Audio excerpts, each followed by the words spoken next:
Hello friends, good afternoon. আশা করি আপনারা সবাই ভালো আছেন, আমরাও ভালো আছি। আজকে আমি রুই মেথি একটা রেসিপি করে দেখাবো। অনেকেরই ধারণা যেহেতু এটা মেথি দিয়ে রান্না করব, বোধহয় খেতে তেতো লাগবে, কিন্তু তা একদমই না।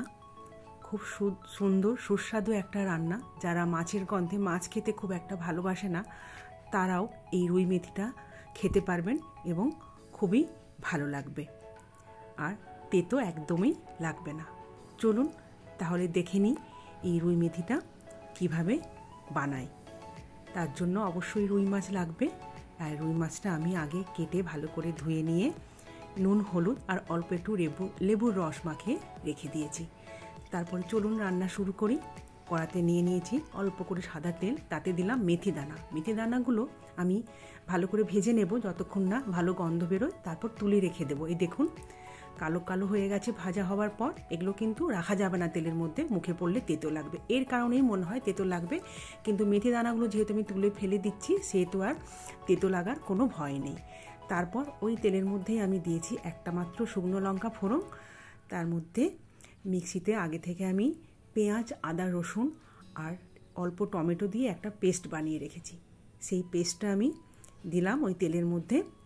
তারপর দেব হলুদ গুঁড়ো পরিমাণ মতো, যাতে ভালো একটা কালার আসে সেই জন্য দেব লাল লঙ্কার গুঁড়ো আর অল্প একটু কাশ্মীরি লঙ্কার গুঁড়ো।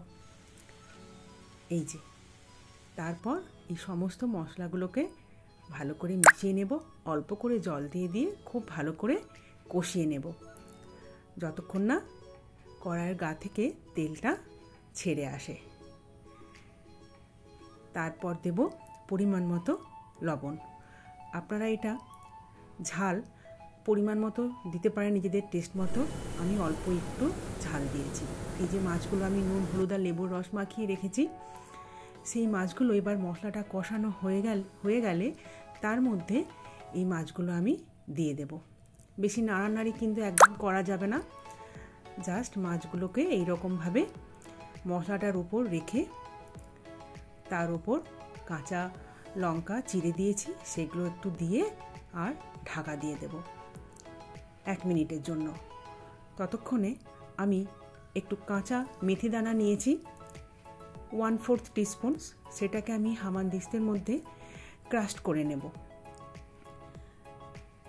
ক্রাস্ট করে রেখে দিয়েছি মেথিটা। তারপর 1 মিনিট হয়ে যাবার পর মাছগুলোকে আলতো হাতে খুন্তির সাহায্যে এভাবে অন্য পিঠটা উল্টে দেব, যাতে ভালো করে মশলার মধ্যে মাছগুলো কুকড হয়ে যায় আর মাছের কাঁচা যে ভাবটা সেটাও যাতে চলে যায়।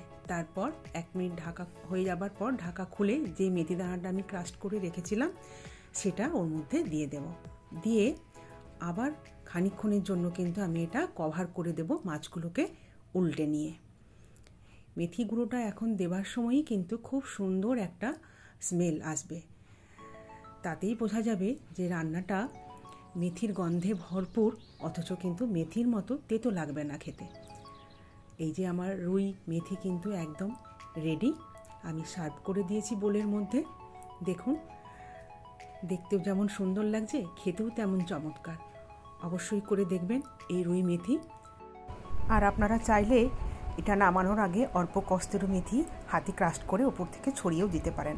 আমার কাছে ছিল না, তাই আমি ব্যবহার করিনি। তাহলে আপনারা অবশ্যই এইভাবে একবার করে দেখবেন, আর অবশ্যই জানাবেন কেমন লাগলো। ভালো লাগলে একটা লাইক করে দেবেন। ভালো থাকবেন, সুস্থ থাকবেন। আজ আসি তাহলে, টাটা।